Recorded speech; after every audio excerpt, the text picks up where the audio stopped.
Kami bersyukur.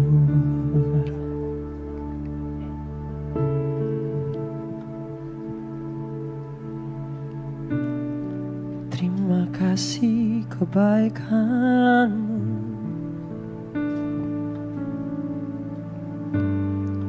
Tiada pernah berhenti dan tiada pernah berubah selama-lamanya.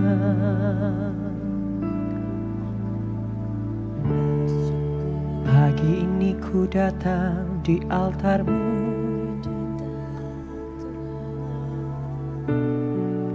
dengan hati yang berserah selalu, meninggikan nama-Mu. Itu menjadi bagianku. Segala yang ku terima dari-Mu itu baik berasal dari-Mu.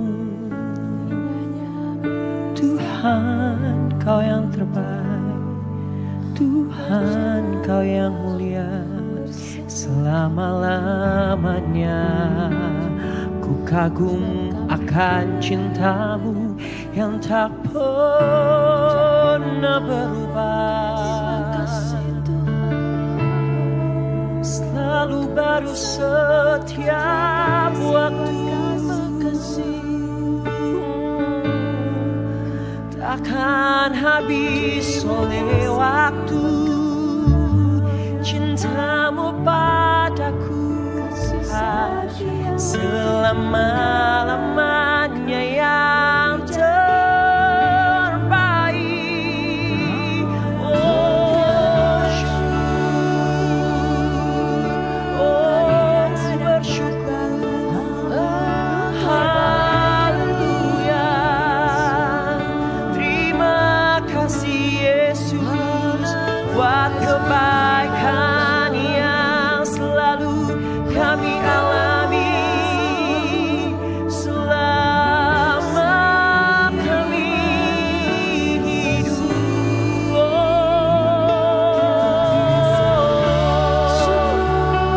Mulialah, mulialah nama-Mu, mulia, mulia.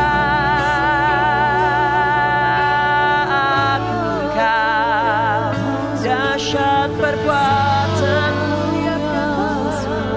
oh besarnya setiap-Mu dalam hidup kami. Hidupku penuh dengan anugerah, kesempatan yang selalu Kau berikan.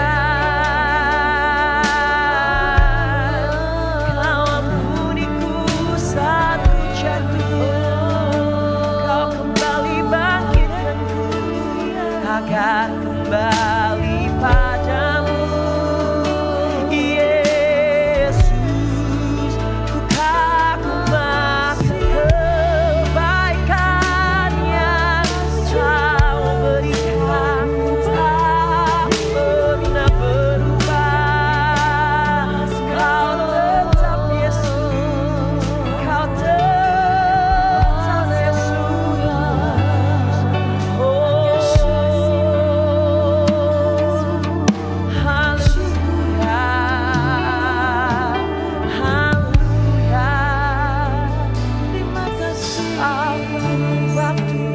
kekuatan, Kau pengharapan dan kemenangan.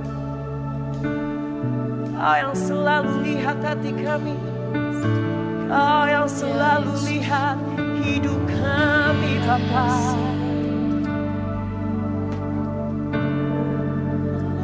Tak Kau melihat setiap kami, Bapa yang setia.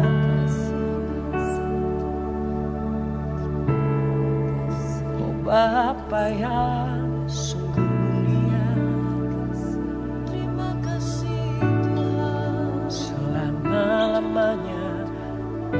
beri hormat, ku beri pujian, ku bersyukur selalu kepadamu. Terima kasih Yesus. Haleluya.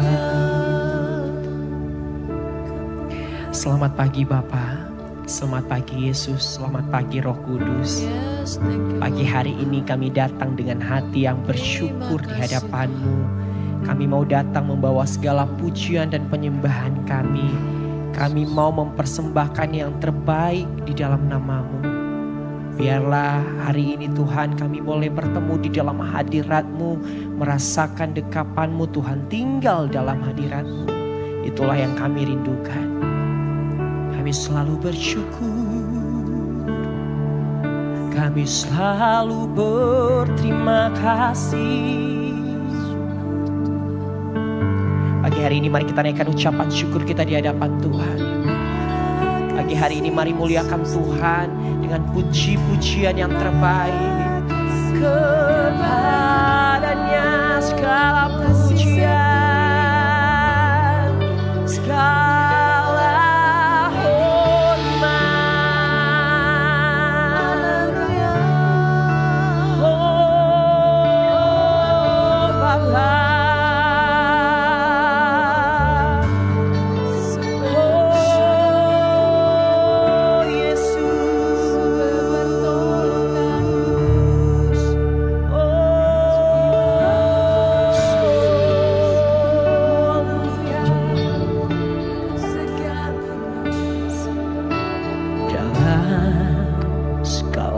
keadaan, waktu berlimpah maupun kurang, tetap Yesus yang mempesona hatiku. Dia beri damai dan kesempatan baru. Sekali lagi katakan, di setiap musim kehidupan, waktu ku kuat maupun lemah, tetap Yesus yang mempesona hatiku. Dia beri hidup dan kesempatan baru. Sekali Yesus, selamanya Yesus, harapanku tak akan hilang, karena kasih-Nya sekarang ku ada. Oh Yesusku, ku cinta Kau selamanya. Kembali katakan lagu pujian dalam segala keadaan, segala keadaan, waktu berlimpah maupun kurang, berlimpah maupun kurang, tetap Yesus yang mempesona hatiku. Dia beri damai dan kesempatan baru di setiap musim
kita mau naikkan pujian ini menjadi doa kita di hadapan Tuhan. Mari sekali lagi katakan, dalam segala keadaan, oh, waktu berlimpah maupun kurang, tetap Yesus yang mempesona hatiku. Dia beri damai dan kesempatan baru di setiap musim kehidupan. Musim kehidupan, waktu ku kuat maupun lemah, tetap Yesus yang mempesona hatiku. Dia beri hidup dan kesempatan baru. Sekali Yesus, selamanya Yesus. Harapanku tak akan hilang, karena kasih-Nya sekarang ku ada. Oh Yesusku, ku cinta Kau. Sekali Yesus tetap selamanya. Selamanya Yesus. Harapanku tak akan hilang, karena kasih-Nya sekarang ku ada. Oh Yesusku, ku cinta Kau selamanya. Sekali Yesus, selamanya Yesus. Harapanku tak akan hilang, karena kasih-Nya sekarang ku ada. Oh Yesusku, ku cinta. Sekali lagi, oh sekali Yesus, selama-lamanya Yesus. Harapanku tak akan hilang, oh karena kasih-Nya. Oh Yesusku, ku cinta Kau selamanya. Bapak Ibu Saudara, di tengah zaman terkhususnya di Indonesia ini, kita melihat banyak berita berseliweran di mana-mana. Banyak tempat ibadah yang ditutup oleh oknum-oknum tertentu. Hari ini kita mau sama-sama beriman di dalam Tuhan, bahwa sekalipun kita dihalang-halangi untuk datang kepada Tuhan, itu tidak mengurangi iman kita di hadapan Yesus. Amin. Apapun yang terjadi, selama-lamanya Yesus. Yang bangga punya Yesus, boleh kasih tepuk tangan yang paling meriah pagi hari ini. Mari miliki dengan rasa bangga Yesus di dalam hati kita. Mari sembah Dia, karena sekali Yesus, selama-lamanya tetap Yesus. Mari kita naikkan pujian ini. Sekali Yesus, selamanya Yesus. Harapanku takkan hilang. Kita patut bersyukur bahwa harapan kita ada di tangan Yesus. Yes, sekarang ku ada. Oh Yesusku, sekali lagi dengan iman katakan, sekali Yesus, selamanya.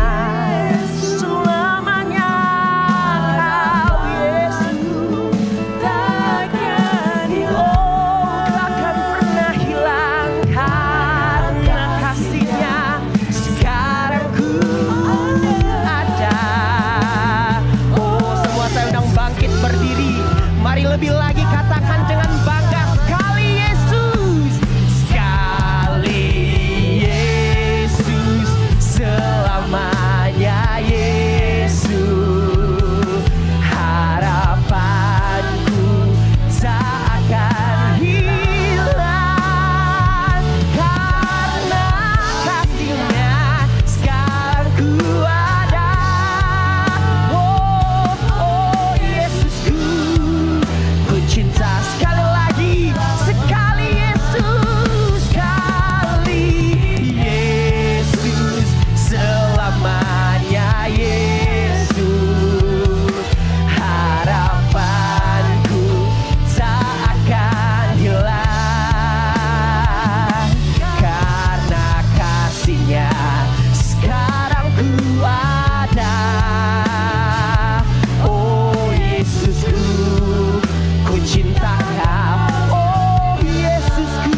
Engkau ada Yesus. Terima kasih Engkau selalu ada. Immanuel, Immanuel.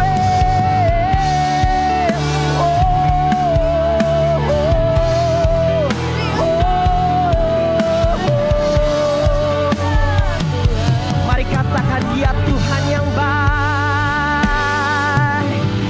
God, you're so good. We'll sing God, you're so good. You're so good. Come on, say God, you're so good. You're so good. Lebih lagi dari ini katakan, oh God, you're so good to me. Yeah. God, you're so good. Oh God, you're so good. God, you're so good. You're so good to me. Oh God, you are so good, oh Lord, you're so good. Oh God, you're so good. You're so good. So one more time say, Jesus, you are so good. You're so good.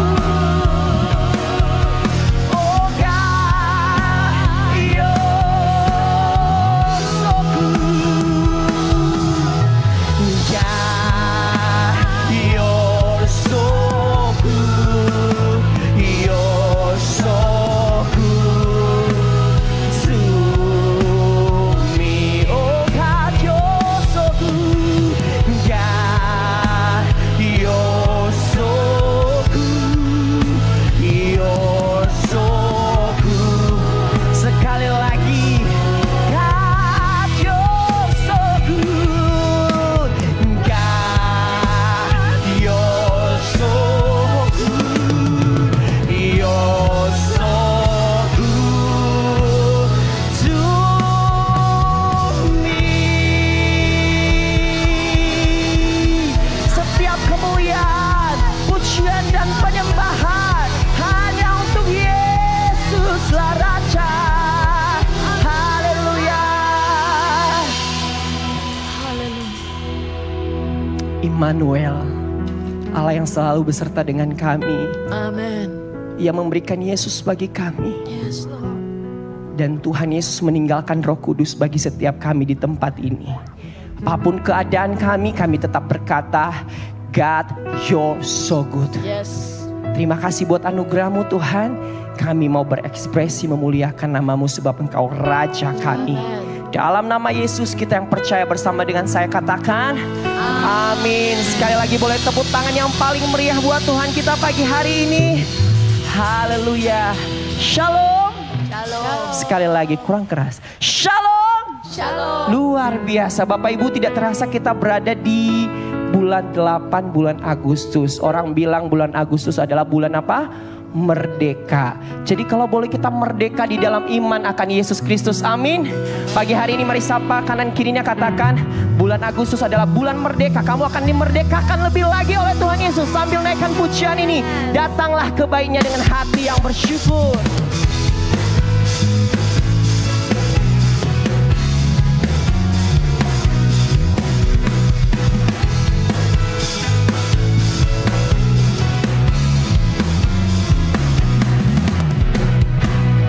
Datanglah ke baitnya dengan hati bersyukur, ke dalam pelatarannya dengan hati bersuka. Rasakan dan lihatlah betapa baiknya yang berlindung padanya akan bersorak-sorak, akan bersorak-sorak. Bersyukurlah kepada Tuhan, sebab Dia baik, bahwasanya selamanya. Bersyukurlah, bersyukurlah kepada Tuhan, sebab Dia baik, bahwasanya itu selamanya kasih setia. Boleh tepuk tangan yang lebih meriah lagi buat Tuhan Yesus.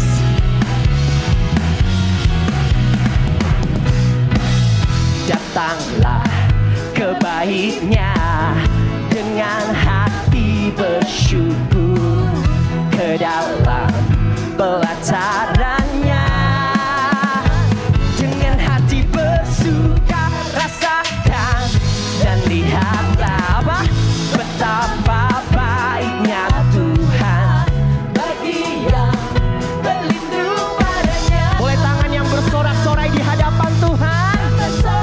Come on, sekali lagi tangan yang bersorak. Bersyukurlah kepada Tuhan, sebab Ia baik, bahwasanya selamanya kasih setianya. Bersyukurlah kepada Tuhan, sebab Ia baik, bahwasanya itu selamanya kasih setianya. Bersyukurlah kepadanya. Sama-sama tepuk tangan yang paling meriah lagi buat Tuhan kita.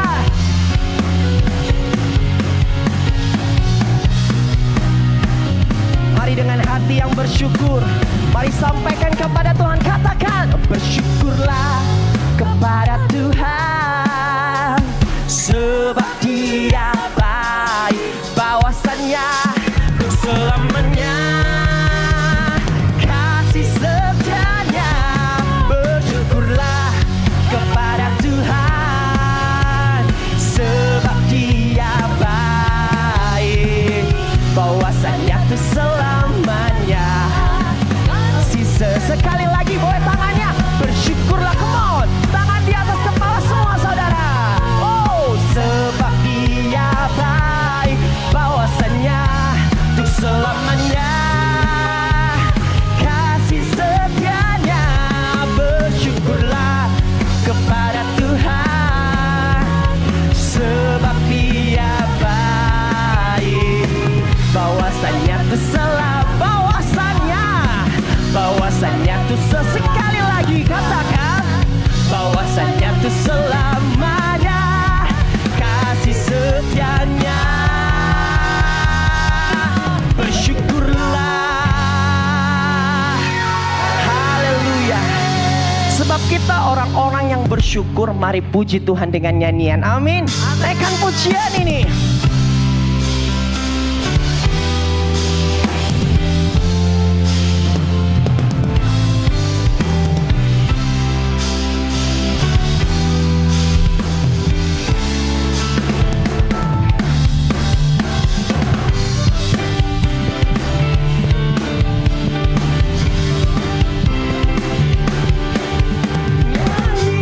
Puji Tuhan, bangun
Bapak Ibu Saudara, anugerah Tuhan, sebab kasih-Nya dicurahkan. Sambutlah Dia, Juru Selamat. Bersoraklah, bersoraklah, nyanyi puji Tuhan. Bangun Bait Kudus-Nya. Di tempat ini Yesus telah hadir, kemuliaan Tuhan dinyatakan. Oh, sukacita, bangun Bait Kudus-Nya. Persembahkan, persembahkanlah seluruh hidupmu bagi kemuliaan. Persembahkanlah, persembahkanlah seluruh hidupmu bagi sekali lagi. Persembahkan, persembahkanlah seluruh hidupmu bagi kemuliaan-Nya.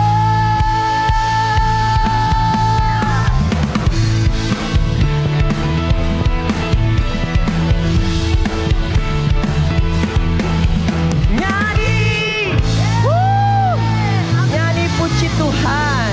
Saya persilakan duduk kembali.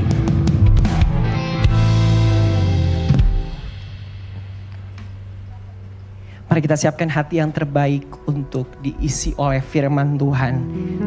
Firman Tuhan adalah firman yang benar, yang harus dimaterialkan dalam hidup kita sebagai orang percaya.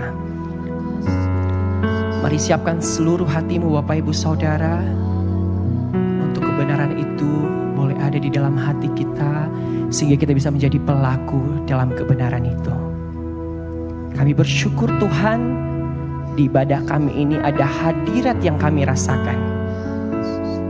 Dan lebih lagi Tuhan, kami mau mendengar suara-Mu Tuhan, berbicara bagi setiap kami, dan hendak kami mendengar dan melakukannya dalam hidup kami sehari-hari. Kami tidak mampu berjalan tanpa Yesus bersama dengan kami. Kami tak mau melangkah tanpa Engkau beserta dengan kami. Kami tetap menanti penyertaan yang luar biasa daripada-Mu. Di tempat ini kami yakin Engkau hadir. Haleluya. Oh, terima kasih. Terima kasih Yesus. Sekali lagi mari kita naikkan ucapan syukur kita di hadapan Tuhan. Terima kasih Bapa. Haleluya.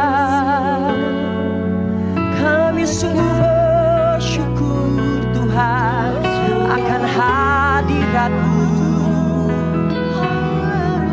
yang kami rasakan di tempat ini. Ada hadirat-Mu, ada hadirat-Mu. Haleluya. Terima kasih Yesus. Terima kasih Yesus.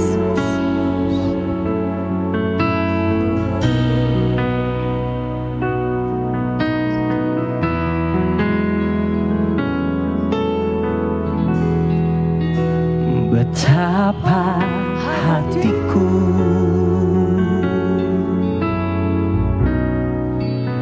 berterima kasih Yesus,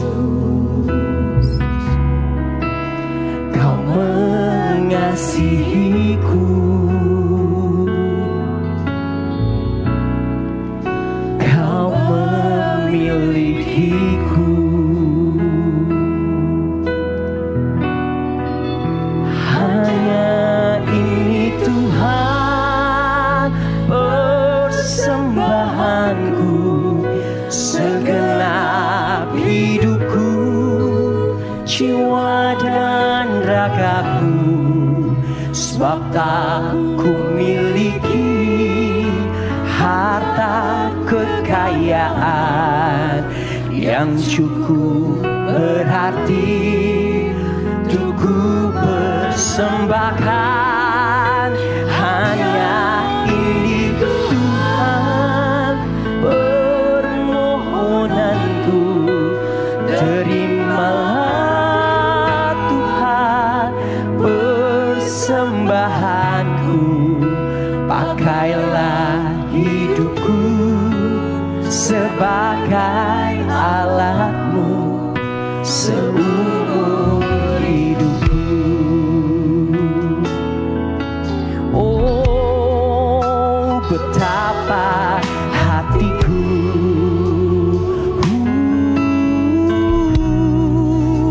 berterima kasih Yesus, Kau mengasihiku, Kau memilikiku, Kau memilikiku. Oh, hanya itu, oh Tuhan, persembahanku, segenap hidupku, jiwa dan ragaku. Sebab tak ku miliki harta kekayaan yang cukup berarti untuk ku persembahkan. Hanya ini Tuhan permohonanku, terimalah Tuhan persembahanku, pakailah hidupku sebagai alatmu seumur. Oh, hanya ini Tuhan, hanya ini Tuhan persembahanku, segenap hidupku, jiwa dan ragaku. Harta kekayaan yang cukup berarti untuk ku persembahkan. Hanya ini Tuhan permohonanku, terimalah Tuhan persembahanku, pakailah hidupku sebagai alatmu seumur. Semua saya undang bangkit berdiri, mari katakan, oh, hanya ini Tuhan persembahanku, segenap hidupku dan ragaku. Sebab tak ku miliki harta kekayaan yang cukup berarti untuk ku persembahkan. Hanya ini Tuhan, terimalah Tuhan persembahanku, pakailah hidupku sebagai alatmu seumur. Pakailah hidup kami Tuhan sebagai alatmu, pakailah hidupku sebagai alatmu seumur. Sekali lagi, jadikan ini doa setiap kita. Pakailah aku sebagai alatmu Tuhan, pakailah hidupku sebagai alatmu seumur hidupku.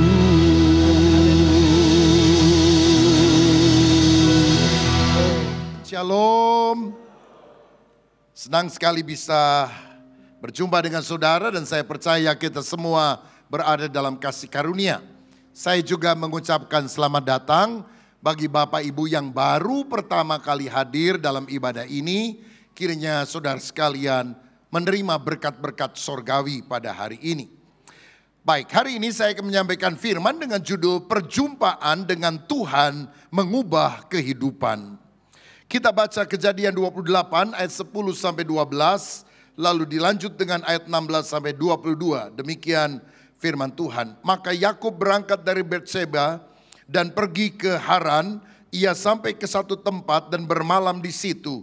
Karena matahari telah terbenam, ia mengambil sebuah batu yang terletak di tempat itu dan dipakainya sebagai alas kepala, lalu membaringkan dirinya di tempat itu. Ayat 12, maka bermimpilah ia, di bumi ada didirikan sebuah tangga yang ujungnya sampai di langit, dan tampaklah malaikat-malaikat Allah turun naik di tangga itu. Ayat 16, ketika Yakub bangun dari tidurnya, berkatalah ia, sesungguhnya Tuhan ada di tempat ini dan aku tidak mengetahuinya.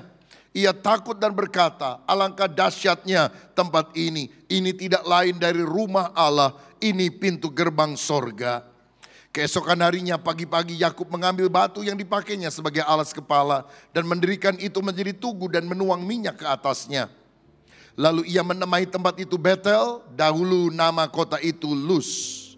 Lalu bernasarlah Yakub, jika Allah akan menyertai dan akan melindungi aku di jalan yang kutempuh ini, memberikan kepadaku roti untuk dimakan dan pakaian untuk dipakai, sehingga aku selamat kembali ke rumah ayahku, maka Tuhan akan menjadi Allahku. Ayat 22 kita baca bersama. Dan batu yang kudirikan sebagai tugu ini akan menjadi rumah Allah. Dari segala sesuatu yang engkau berikan kepadaku akan selalu kupersembahkan 1/10 kepadamu. Saudara-saudara, Yakub adalah orang yang melakukan kesalahan besar di dalam kehidupannya, sehingga dia terpaksa harus melarikan diri dari rumah bapaknya. Dia menipu bapaknya, dia menipu kakaknya Esau, dia mengambil hak kesulungan bagi dirinya sendiri. Saudara-saudara, tetapi di tempat pelarian itu, Tuhan dalam kedaulatan kasih karunia-Nya menyatakan diri kepada Yakub. Dia bermimpi ada sebuah tangga turun dari sorga, dan itu yang membuat dia berucap, aku baru tahu Tuhan ada di sini. Ini adalah pintu gerbang sorga. Ini adalah rumah Allah. Saudara-saudara, seringkali Tuhan memberikan perwujudan dirinya, sehingga kita mengalami pertemuan, perjumpaan, encounter dengan Tuhan. Sama seperti Saulus yang berusaha membunuh orang-orang Kristen, dapat surat keputusan dan mengejar orang Kristen sampai ke Damsyik, Damaskus, Syria. Tapi Tuhan menjumpai dia dalam penglihatan yang menyilaukan mata. Lebih terang dari cahaya matahari. Terpelantinglah dia dari kuda tunggangannya. Dia buta. Suara itu berkata, Saulus, Saulus, mengapa engkau menganiaya aku? Saulus berubah menjadi Paulus. Rasul yang dipakai oleh Allah memenangkan begitu banyak orang. Karena setiap orang yang berjumpa dengan Yesus tidak pernah sama lagi. Hidupnya diubah oleh kuasa Tuhan. Saya pernah mendengar kesaksian seorang penyanyi wanita senior yang ada di Indonesia. Kalau sebut nama saudara tentu tahu. Dia pernah cerita sekian tahun yang lampau dia melakukan ibadah sesuai dengan agamanya. Dan dia pergi ke Mekah, saudara-saudara. Dan waktu dia mau keliling tempat suci Ka'bah, dia nangis karena dia lihat apa? Dia lihat Yesus Isa Al-Masih menampakkan diri kepada dia. Dia pulang ke Indonesia, bayangkan naik haji pulang jadi Kristen, saudara. Ini pengalaman yang hanya Tuhan yang bisa melakukannya. Nah, tidak semua orang mengalami pengalaman spektakuler semacam itu tentunya. Tetapi perjumpaan pribadi dengan Tuhan adalah sesuatu yang harus kita alami di dalam kehidupan. Kalau saudara ke gereja cuma ketemu teman, cuma ketemu pendeta, cuma ketemu bangku gereja, hidupmu tidak akan berubah, masalahmu tidak akan selesai. Tapi kalau dalam ibadah hari ini engkau rindu, engkau lapar, engkau haus, dan engkau berkata, aku ingin ketemu Tuhan, aku ingin mengalami hadirat-Nya, rohku ingin dikobarkan oleh api Allah. Saya percaya Tuhan ada di sini. Dia siap menjamah kita dan kita akan mengalami kuasa Tuhan dalam hidup kita. Berikan kemuliaan untuk Tuhan kita. Saya dijamah Tuhan dalam sebuah retreat Di sebuah kota di Jawa Timur yang sebetulnya saya juga nggak mau pergi ke sana. Dipaksa-paksa sama saudara saya. Tapi malam terakhir itu Tuhan menyatakan kehadirannya. Saya sebetulnya dengar khotbahnya udah ngantuk saudara-saudara karena hampir jam 10 malam. Saya juga udah lupa khotbahnya apa. Tiba-tiba ada orang kira-kira 5 bangku di belakang saya kesurupan. Kerasukan setan saudara-saudara. Langsung dia tendang kursi. Buak! Dia teriak jat. Waduh, jantung hampir copot saudara-saudara. Dan dia maju ke depan mau tinju itu pendetanya. Saya pikir seru juga ini. Mungkin karena malam terakhir ada midnight action begitu saudara.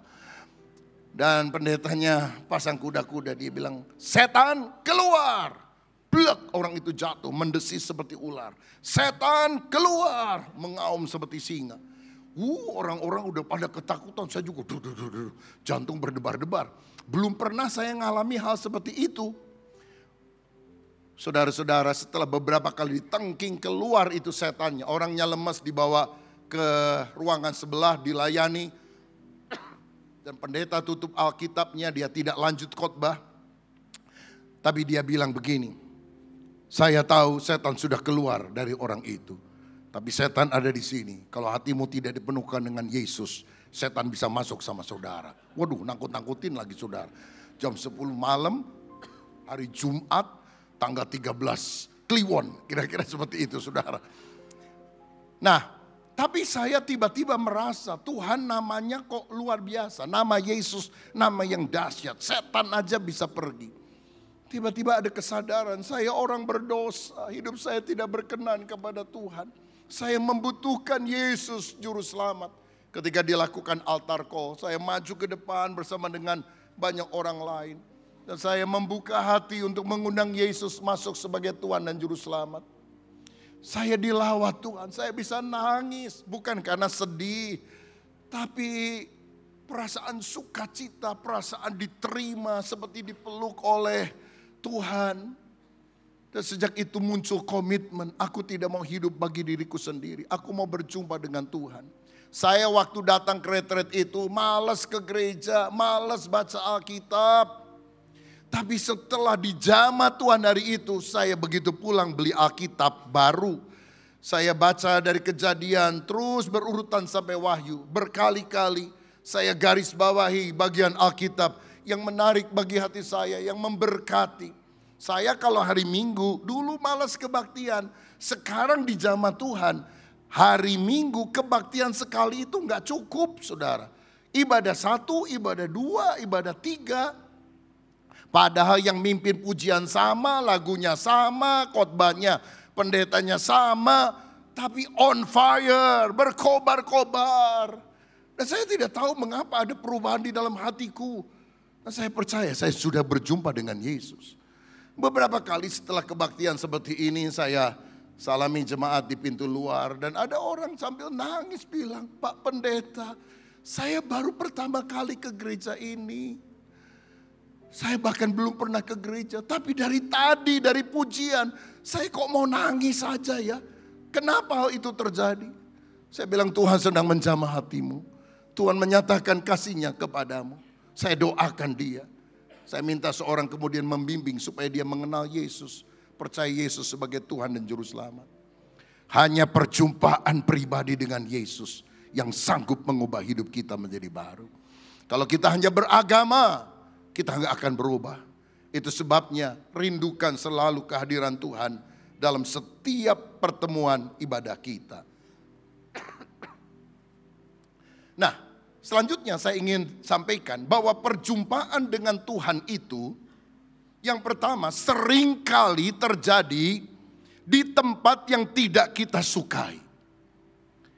Di mana Yakub berjumpa dengan Tuhan? Di tempat pelariannya. Ketika dia sendirian, kesepian, Tuhan menampakkan diri. Di mana Musa ketemu dengan Tuhan dalam semak belukar yang menyala di padang gurun.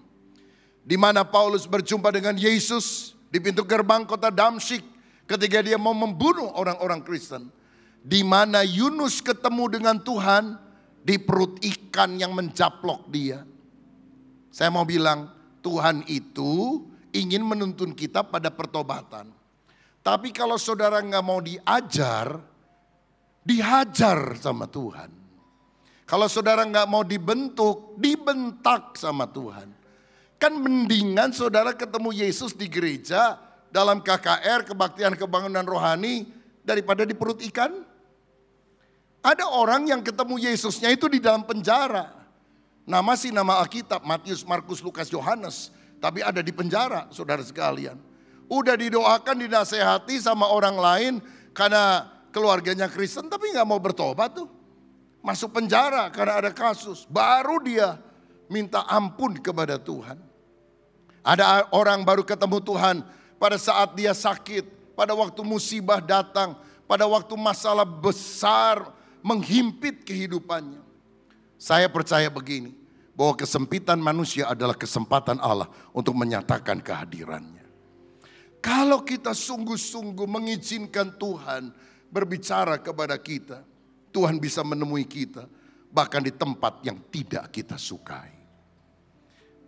Saudara, kapan Tuhan itu terasa paling dekat dalam hidup saudara? Apa dalam puncak kesuksesanmu, puncak kebahagiaanmu, atau di dalam lembah kekelamanmu? Saya teringat Daniel adalah orang yang mengalami keintiman dengan Tuhan luar biasa.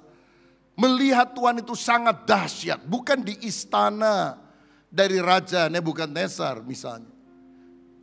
Dia mengalami keintiman dengan Tuhan, tahu Tuhan dahsyat ketika dia dibuang ke gua singa.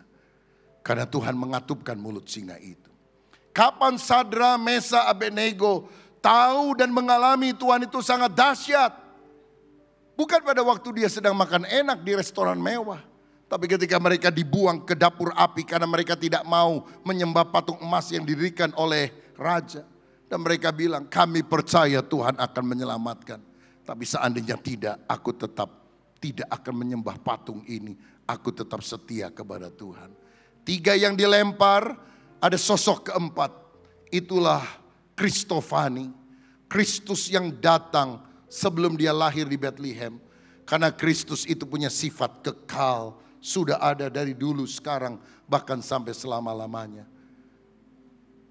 Kapan Sadra, Mesa, Abednego ketemu Yesus? Bahkan sebelum Yesus lahir di Bethlehem, dia menambahkan diri di dapur api. Tadi kita nyanyi sebuah lagu dari Mazmur 23. Tuhan adalah gembalaku. Tak akan kekurangan aku. Ia membaringkan aku di padang yang berumput hijau. Ia membimbing aku ke air yang tenang. Ia menyegarkan jiwaku.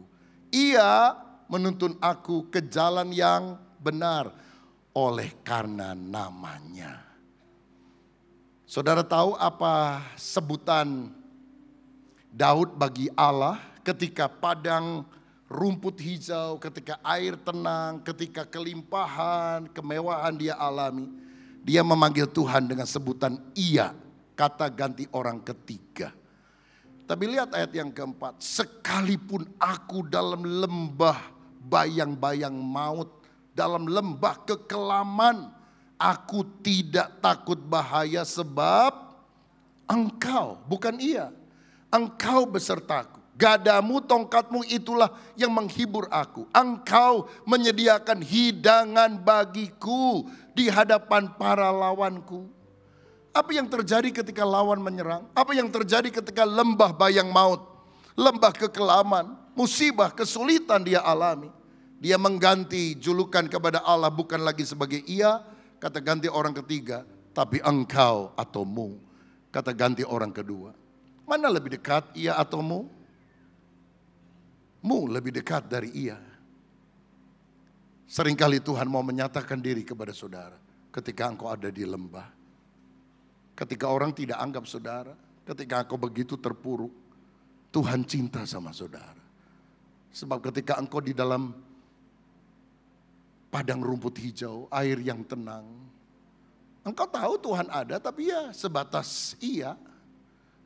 Tuhan mau tarik kita di dalam hatinya. Dan dia bawa kita ke lembah kekelaman. Supaya Tuhan bisa menjumpai Anda di sana. Yang kedua, Perjumpaan dengan Tuhan sering terjadi. Yang pertama ini di tempat yang kita tidak sukai. Tapi yang kedua di saat andalan kita sudah tiada. Saudara-saudara, Yakub ini adalah orang yang mengandalkan ibunya. Ahli strategi luar biasa. Mengatur siasat. Karena ini gak patut dicontoh. Mamanya Yakub itu pilih kasih. Dia gak suka sama Esau. Dia lebih sayang sama Yakub. Bapaknya Ishak lebih sayang sama Esau karena suka berburu bawa binatang untuk dimakan. Dan dia gak suka sama Yakub yang selalu ada di rumah nungguin dan bantuin mamanya. Lalu mamanya atur strategi. Kamu minta diberkati oleh ayahmu. Ayahmu diurapi Tuhan, ngomong apa akan terjadi pada masa depanmu. Tapi kan aku bukan anak yang disayang. Oke, gak apa-apa. Kamu pakai baju bulu domba daripada Esau. Kamu pokoknya bau padang. Itu kamu harus ada. Kamu dekati dia. Dan minta berkatnya. Dan waktu dia bilang, Bapak, aku Esau. Aku bawa hasil buruan. Pada itu mamanya yang masak di dapur, saudara. Tolong sebelum makan berkati aku. Bapaknya udah buta, saudara. Dia pegang. Tangannya berbulu karena bajunya Esau. Dan dia ngomong, tangan Esau. Suara Yakub. Kan ada orang seperti itu, saudara. Badan besar, kumis melintang kayak gagang telepon. Tapi begitu ngomong, suara Yakub, suara kecil begitu.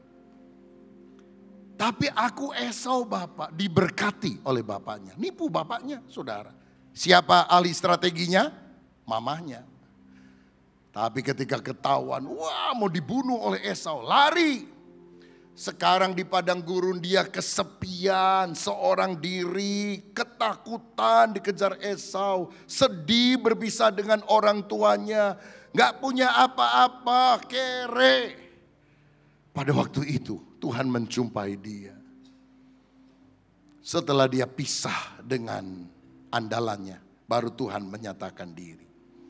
Dalam Yesaya 6 ayat yang pertama ada firman yang berkata, dalam tahun matinya Raja Uzia, aku melihat Tuhan duduk di atas tahta yang tinggi dan menjulang, dan ujung jubahnya memenuhi bait suci. Perhatikan ayat ini. Yesaya bilang, aku melihat Tuhan. Kapan?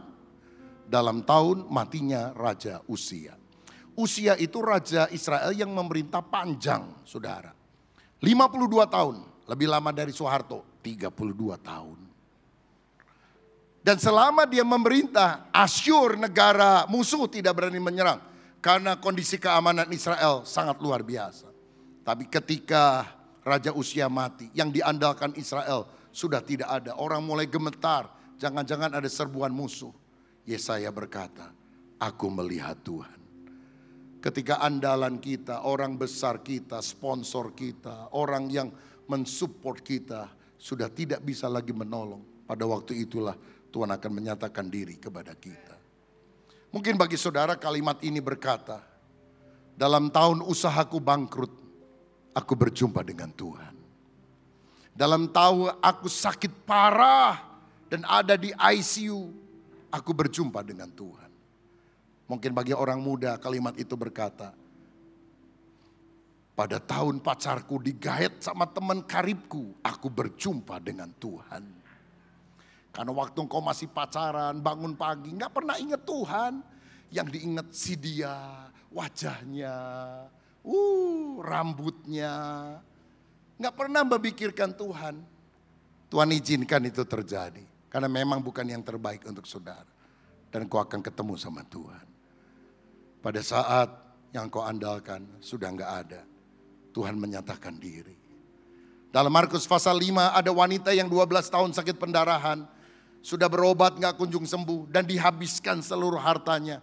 Tapi tidak ada perbaikan. Waktu dia udah gak punya apa-apa. Dia dengar Yesus datang. Asalku jamah saja ujung jubahnya. Aku akan sembuh. Mungkin ada orang yang sakit di sini. Engkau sudah berobat kemana-mana. Tidak kunjung sembuh. Uangmu tambah habis. Mengapa hari ini ketika Yesus ada di tempat ini? engkau tidak memegang ujung jubahnya dengan iman. Yesus yang dulu menyembuhkan orang sakit adalah Yesus yang hidup yang ada dalam ibadah ini. Dan siap menjamah saudara dengan mujizat dan kuasanya. Andalkan Tuhan. Bagi Tuhan tidak ada yang mustahil. Waktu manusia sudah angkat tangan, Tuhan akan turun tangan. Kalau dokter udah bilang mustahil sembuh, bawa kepada Tuhan. Karena Yesus adalah dokter spesialis untuk perkara yang mustahil. Kalau yang biasa-biasa, yang gampang tangannya aja sendiri. Kalau udah mustahil, itu jurusannya Yesus, saudara. Udah gak mungkin, gak bisa. Itu urusannya Yesus. Dan hari ini, apapun yang kau rasa mustahil, keluargamu mustahil dipulihkan, pekerjaanmu mustahil dipulihkan, kesehatanmu mustahil dipulihkan, bawa kepada Yesus. Yesus masih sanggup menyembuhkan, memberkati, mengurapi, membuka jalan bagi kita yang percaya kepadanya. Seringkali Tuhan menjumpai kita di saat andalan kita sudah tidak ada. Ada orang naik kapal, gak tahu gimana tiba-tiba ada satu penumpang tercebur ke laut. Gak bisa renang, wah panik mau tenggelam mau mati saudara. Tiba-tiba ada yang bilang, ada juara renang nih di kapal kita, tolong dicari. Dicari, ketemu saudara. Dan kemudian dia kegeladak lihat orang itu, wah masih meronta-ronta. Ayo dong tolong, tenang aku pasti tolong. Wah itu orang masih meronta, didiemin tuh saudara sekalian. Berapa saat didiemin kok udah waktu lemas, udah mau mati, udah mau tenggelam baru dia terjun. Pure, langsung ditarik dengan skala tarikan, ada tali yang dilemparkan, dia bawa ke atas selamat. Lalu ditanya sama orang, kenapa kamu gak tolong dari tadi? Kasihan banget nih orang. Mungkin dia pikir udah mati baru kamu tolong. Oh kalau dia masih berusaha gini gitu, saya nolong, bahaya. Nanti dua-duanya tenggelam karena tenaganya masih gede, dibiarin aja. Nanti kalau udah nyerah, gampang kan mengangkatnya. Saudara masih begini-begini, wah berusaha main ini, main itu. Tuhan lihat dari sorga, pengen tahu gua. Bisa lu? Kalau udah nyerah, doa nangis sama Tuhan, Tuhan tolong. Caranya gak masuk akal, Tuhan tidak pernah kehabisan cara untuk menolong kita. Pernah ngalami gak Bapak Ibu? Apapun masalah yang kau alami, ujung-ujungnya engkau ditolong oleh Tuhan. Pernah ngalami? Tapi kenapa Tuhan sekarang saya belum ditolong? Berarti belum di ujung saudara. Kan ujung-ujungnya ditolong, sekarang belum di ujung. Wah masih begini-begini, dibiarin sama Tuhan. Tapi kalau engkau berkata aku menyerah, aku mengangkat tanganku, Tuhan yang akan campur tangan. Nah pada waktu kita berjumpa dengan Tuhan, apa yang akan terjadi? Pertama, ada rasa hormat kepada Tuhan. Ayat 16-17 tadi, ketika Yakub bangun dari tidur, berkatalah ia sesungguhnya Tuhan ada di tempat ini dan aku tidak mengetahuinya. Ia takut dan berkata alangkah dahsyatnya tempat ini tidak lain dari rumah Allah, ini pintu gerbang sorga. Dia gemetar, dia bilang aku nggak tahu selama ini bahwa Tuhan itu maha hadir. Dan itu menyadarkan dia ketika dia melihat sebuah tangga yang menghubungkan sorga dengan bumi ini. Dan malaikat turun naik pada tangga tersebut. Dia sadar bahwa Tuhan maha hadir. Dia sadar bahwa Tuhan menyertai senantiasa. Kalau kita sungguh berjumpa dengan Yesus, ada rasa respect, hormat, takut akan Tuhan dalam kehidupan kita. Seperti Petrus ketika Yesus bilang di perahu yang kosong, tebarkan jala. Aku sudah coba semalam-malaman gak berhasil.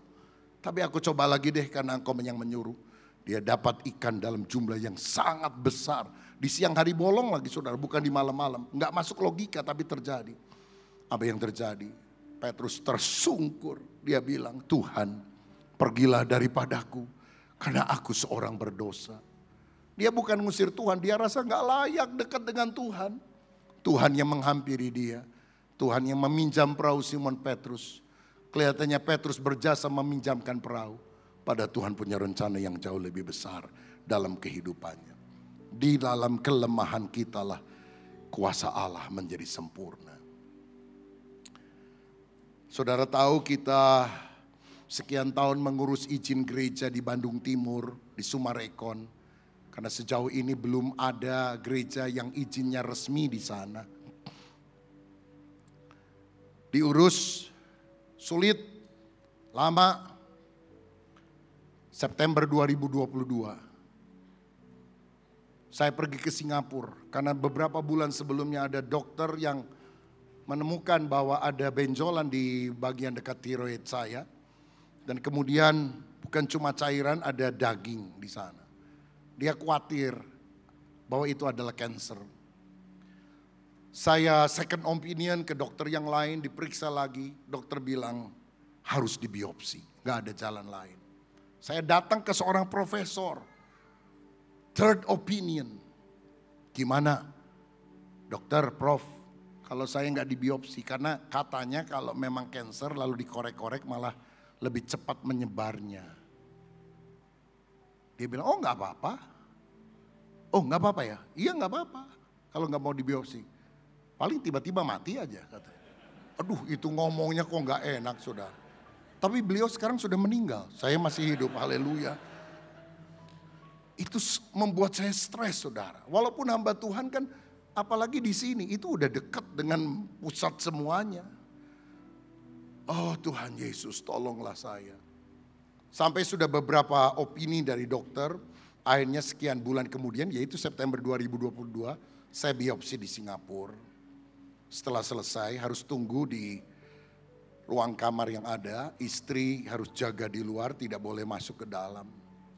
Saya dalam kondisi down, lemah.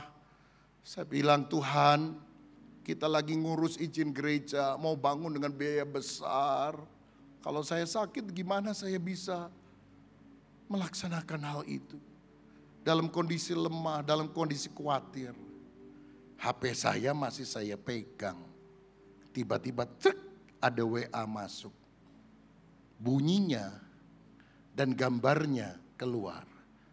Puji Tuhan Pak Rubin, izin GBI Sumarekon keluar katanya. Dan jadi waktu saya tahu izin gereja itu ada, saya lagi lemah, rasanya putus asa, gelisah, takut. Di kamar sendirian, Tuhan menyapa saya. Langsung iman saya bangkit. Saya bilang, saya pasti sembuh, saya pasti sehat. Karena Tuhan yang memberikan izin, ingin saya sebagai hambanya diberi kekuatan untuk menyelesaikan proyek Tuhan tersebut. Akhirnya hasilnya keluar, intinya no cancer at all, gak ada cancer sama sekali. Tuhan baik, Tuhan luar biasa. Dan saya gak bisa membanggakan diri, seakan-akan Tuhan ngomong gini, aku izinkan kamu lemah.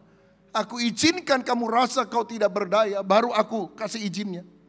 Supaya tidak ada orang yang bisa menepuk dada, hebat ya kita, luar biasa ya kita. Yang jelek itu kita, yang bagus itu hanya milik Tuhan. Tuhan adalah segala-galanya. Saudara, kalau kita ngalami perjumpaan dengan Tuhan, yang ada hanyalah kekaguman akan Dia. Anugerah-Mu yang membuat aku ada. Semua hanya karena anugerah-Mu. Saudara-saudara, yang dilihat oleh Yakub adalah stairway from heaven, tangga dari sorga. Karena Alkitab bilang malaikat turun naik pada tangga itu. Dan di ujung tangga ada Allah. Itu sebabnya mengapa kita namanya GBI Bethel. Dan waktu arsitek bilang kira-kira desainnya mau konsepnya apa? Kita GBI Bethel Pak. Jadi tolong Bapak buat. Dia kasih sketch, saya langsung setuju. Tangga ke sorga. Jadi ada 99 tangga dari paling bawah sampai paling atas. Dan ada wedding chapel di atas. Dan kita dapat rekor muri gereja dengan tangga luar terbanyak di Indonesia, saudara. Karena konsep hal tersebut. Jadi setelah dibangun dia beri nama Stairway to Heaven. Saya bilang no, Stairway from Heaven. Stairway to Heaven lebih lazim dan ada lagunya kan dari Led Zeppelin, penyanyi rock itu. Tapi saya bilang enggak. Stairway to Heaven itu agama. Dari bawah mencoba meraih sorga. Stairway from heaven adalah kasih karunia. Tuhan yang turun menyelamatkan manusia. Dan bukan kita yang berusaha memanjat ke sorga. Saudara-saudara, itulah kasih karunia Tuhan. Dan Yesus pernah mengutip peristiwa penampakan tangga sorgawi ini dalam Yohanes 1 ayat 51 dikatakan demikian. Lalu kata Yesus kepadanya, aku berkata kepadamu sesungguhnya engkau akan melihat langit terbuka dan malaikat-malaikat Allah turun naik kepada anak manusia. Yang dilihat oleh Yakub, Allah di puncak tangga tersebut. Yesus bilang, yang ada di puncak tangga anak manusia adalah Yesus. Jadi sebetulnya Yakub sudah pernah lihat Yesus sebelum Yesus datang sebagai manusia. Karena melihat Yesus sama dengan melihat Allah. Percaya Yesus sama dengan percaya Allah. Menolak Yesus sama dengan menolak Allah. Dia yang ada di atas tangga itu. Karena Yesus adalah Allah. Yesus satu-satunya pengantara. Tangga. Penghubung antara sorga dan bumi. 1 Timotius 2 ayat yang kelima berkata demikian. Karena Allah itu esa dan esa pula dia yang menjadi pengantara antara Allah dan manusia, yaitu manusia Kristus Yesus. Yesus satu-satunya jalan. Jangan pernah ingkar kepada dia. No other way, tidak ada jalan lain selain Yesus. Yang kedua, pada waktu kita berjumpa dengan Tuhan, ada penerimaan Tuhan apa adanya kepada diri kita. Allah menerima Yakub walaupun pengertian Yakub terhadap Allah begitu cetek.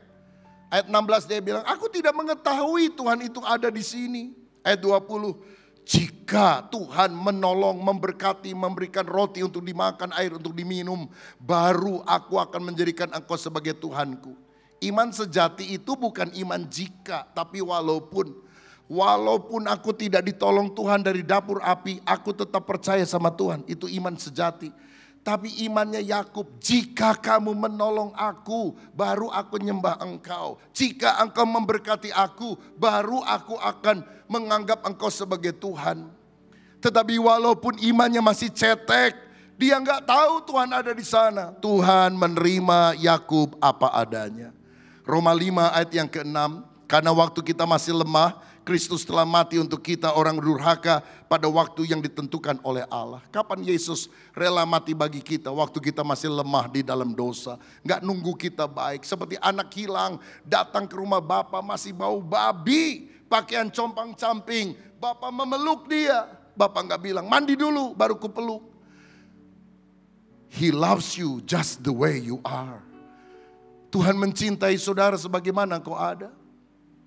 Jangan berusaha lebih baik dulu. Datang saja kepada Tuhan.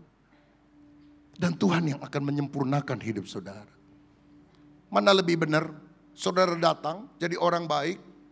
Baru kita bisa rasakan hadirat Allah. Atau di dalam kelemahanmu engkau masuk ke hadirat Tuhan. Melalui darah Yesus. Dan di dalam hadiratnya engkau akan diubah oleh Tuhan. Bukankah di dalam hadiratnya kita akan diubah? Dia menerima kita apa adanya Bapak Ibu. Dia tahu kekurangan, masa lalu kita, kesalahan kita. Dia menerima kita apa adanya. Bukan karena ada apanya. Karena dalam hidup kita nggak ada apa-apanya. Hanya kasih karunia yang membuat kita yang kosong ini menjadi berarti. Yang terakhir, yang ketiga. Pada waktu kita berjumpa dengan Tuhan, ada perubahan hidup yang radikal. Yakub berubah. Di kemudian hari namanya berubah. Bukan lagi Yakub penipu, tapi Israel pejuang Allah. Dan dia kemudian bernasar kepada Allah. Saya percaya pengalaman Betel bagi Yakub sama dengan pengalaman Damsyik bagi Paulus. Mengubah 180 derajat kehidupan dia. Orang yang berjumpa dengan Yesus tidak pernah akan sama lagi. Yang lama sudah berlalu, yang baru sudah datang. Yang terakhir, apa respon orang yang dijumpai oleh Allah? Itu nampak dalam nasar Yakub, ada 3B. Pertama, dia berjanji bahwa Tuhan adalah Allahku. Artinya aku percaya kepada Tuhan, aku melayani Tuhan. Cari dulu kerajaan Allah dan kebenarannya, semua yang lain akan ditambahkan kepadamu. Yang kedua, dia membuat rumah Tuhan. Dia ganti nama Luz menjadi Betel, artinya rumah Tuhan. Kejadian 35 ayat 7, didirikannya lah mesbah di situ, dinamainya tempat itu El Betel, karena Allah telah menyatakan diri kepadanya di situ ketika ia lari terhadap kakaknya. Waktu dia datang untuk kali kedua, dia membuat mesbah. Dia menjadikan tempat itu sebagai tempat yang khusus untuk menyembah Tuhan. Buat rumah Tuhan. Dalam kehidupan yang singkat, kalau Tuhan memberikan kesempatan, mari kita berpartisipasi membangun rumah Tuhan. Termasuk membangun gereja-gereja yang ada. Saudara-saudara, saya beberapa waktu yang lalu ada di Wamena, pegunungan tengah Papua. Karena ada satu daerah di pedalaman itu, yang mereka kalau kebaktian di rumah adat namanya Honai di bagian dapur. Sesek, sempit, dan pendek. Jadi orang gak bisa lompat-lompat, nari-nari, berdiri. Lagi kebaktian, babi datang, anjing masuk. Aduh, memprihatinkan sekali. Tempat itu tempat sangat tradisional, rumah adat mereka. Kita carikan dana. Kita bangun kira-kira 400 juta rupiah dari donatur, dari beberapa orang yang tergerak. Jadi saya kunjungi mungkin satu minggu yang lalu, 1,5-2 minggu yang lalu. Oh, tempat yang bagus sekali. Dan pendetanya bilang, puji Tuhan Pak, jemaat kami langsung bertambah. Karena kita juga siapkan saudara, sound system, alat musik. Mereka bisa nyanyi memuji Tuhan. Saya foto di depan bersama rekan-rekan hamba Tuhan. Seneng, sukacita. Bisa membangun rumah Tuhan. Kita gak akan kebaktian di sana. Tapi apa yang kita mampu kita support untuk mereka. Sekian waktu yang lampau saya pernah masuk juga ke daerah tersebut saudara. Karena itu daerah yang masih banyak orang pakai koteka. Ada orang bule menyebut itu ujung buminya itu di Papua itu. Saya masuk ke sana, di Honai itu. Kita pernah kirim pakaian pantas pakai, saudara sekalian. Dan mereka pakai kaos-kaos yang dikirim dari gereja kita, dari Jawa ini. Dan begitu saya datang, waduh senangnya luar biasa. Lalu dia peluk, satu demi satu peluk luar biasa. Ini mereka jarang mandi, saudara-saudara. Jadi waktu kita pakai pakaian kaos yang lain, baju yang lain, baru mereka ganti setelah berapa bulan gak pernah ganti, baru dipakai. Aduh luar biasa. Saya berdoa Tuhan berikan ketahanan nasional. Tapi mereka melakukan dengan tulus saudara-saudara. Lalu saya lihat gerejanya waktu itu juga masih sangat prihatin sekali. Kita support sampai akhirnya gerejanya bisa jadi. Lalu saya bilang sama gembalanya, ada gak yang bisa disekolahkan di sekolah teologi kita, dikirim adiknya. Minta maaf saudara, 1 tambah 1, 2 aja gak tahu loh saudara. Aduh minta ampun. Sampai dosen-dosen bilang, aduh Pak gimana. Saya bilang gak apa-apa dah. Udah jangan dilihat itu hati yang cinta melayani Tuhan. Setahun saudara. Selesai gak selesai ya harus selesai dia saudara. Pulang, tapi di sana orang bilang hebat, sudah pernah sekolah di Jawa. Luar biasa. Waktu saya datang 2 tahun yang lalu, saya kunjungi tempat itu. Dia bilang, Pak Pendeta, gereja yang dulu dibangun. Ingat gak Bapak? Kan dulu belum ini. Nih gerejanya, oh bagus ya. Karena setelah kasih sumbangan kan saya gak pernah datang lagi ke sana. Oh bagus ya, iya Pak. Tapi sudah penuh sesak. Ini proposal baru Pak, boleh ditumbang lagi? Saya bilang, saya sumbang. Karena apa? Kalau kita bisa tolong gereja yang lemah tapi bertumbuh, sukacita. Kalau kita tolong gereja lalu jemaatnya gak ada, ngapain kita bantu lagi?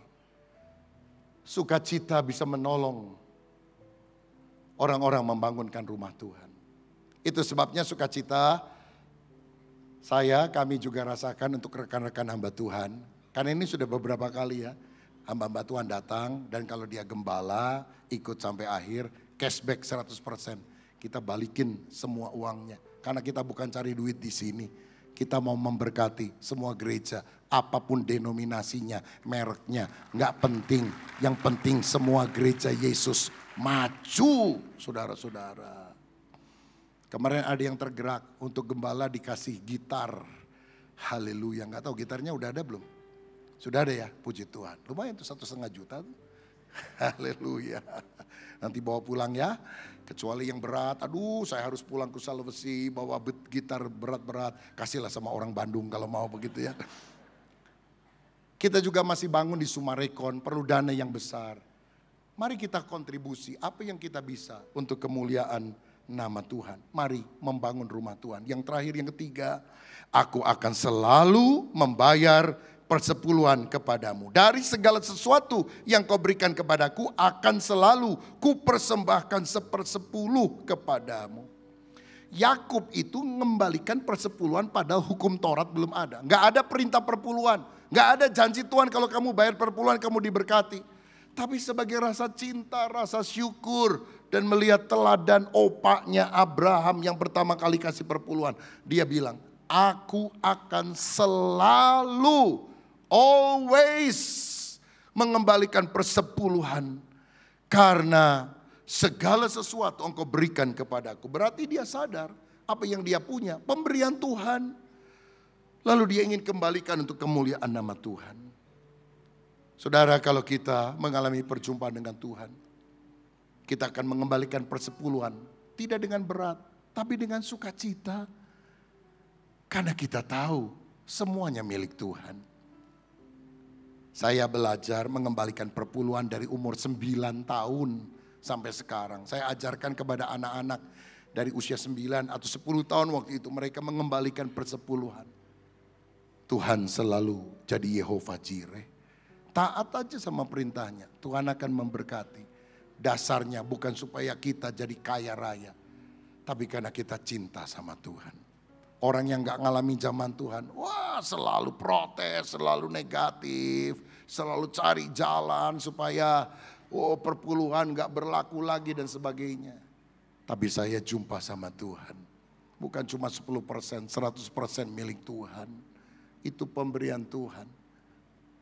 Saudara-saudara, mari kita mengembalikan milik Tuhan yang dipakai untuk pembangunan gereja-gereja dan hal-hal yang lain. Kiranya Tuhan menjumpai hidup kita dan mengubah hidup kita menjadi berkat bagi banyak orang. Tuhan Yesus memberkati kita. Kami memuji kebesaran-Mu, ajaib Tuhan, ajaib Tuhan. Kami memuji kebesaran-Mu, ajaib Tuhan, ajaib Tuhan, ajaib Tuhan, ajaib Tuhan, ajaib Tuhan.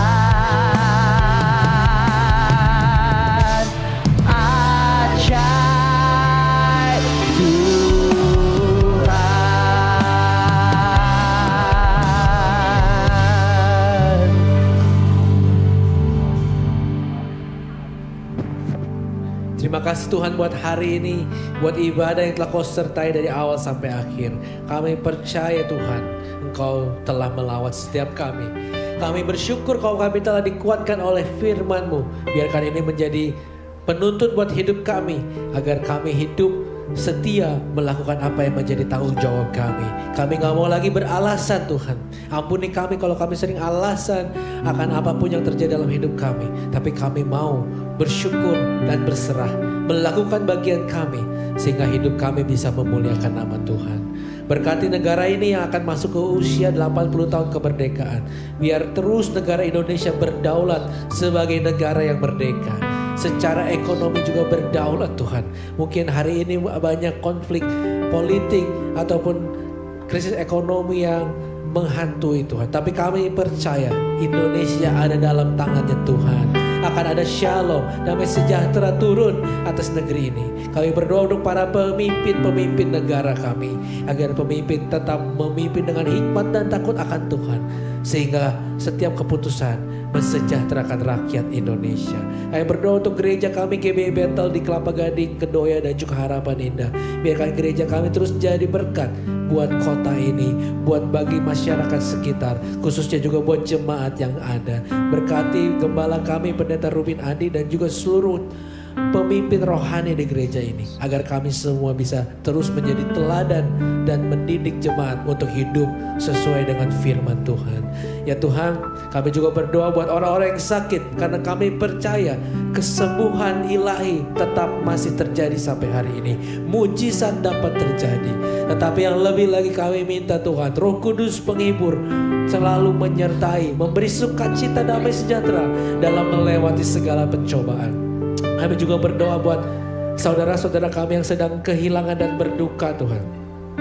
Ya Tuhan, kami butuh penghibur-Mu Tuhan. Kami butuh Roh Kudus untuk terus menyertai di masa-masa duka. Terima kasih ya Bapak. Sekarang kami angkat tangan, kami mau pulang dengan berkat daripada Tuhan. Haleluya. Diberkatilah keluargamu, diberkatilah pekerjaanmu, diberkatilah pertumbuhan rohanimu. Engkau akan terus naik bukan turun. Engkau akan menjadi kepala bukan ekor. Berkat dari Allah Bapa, kasih karunia dari putranya Yesus Kristus, dan persekutuan yang manis dari Roh Kudus akan menyertai hidup kita sampai Maranatha. Di dalam nama Tuhan Yesus yang telah menerima berkat Tuhan, mari katakan amin. Karya terbesar dalam hidupku, pengorbananku yang selamatkanku. Engkaulah harta yang tak ternilai, yang ku miliki dan ku hargai. Yesus, Engkau ku akui, karya terbesar dalam hidupku, pengorbananmu yang selamatkanku. Engkaulah harta yang tak ternilai, yang ku miliki dan ku hargai. Yesus, Engkau ku kagumi. Yesus, Engkau ku kagumi. Yesus, Engkau ku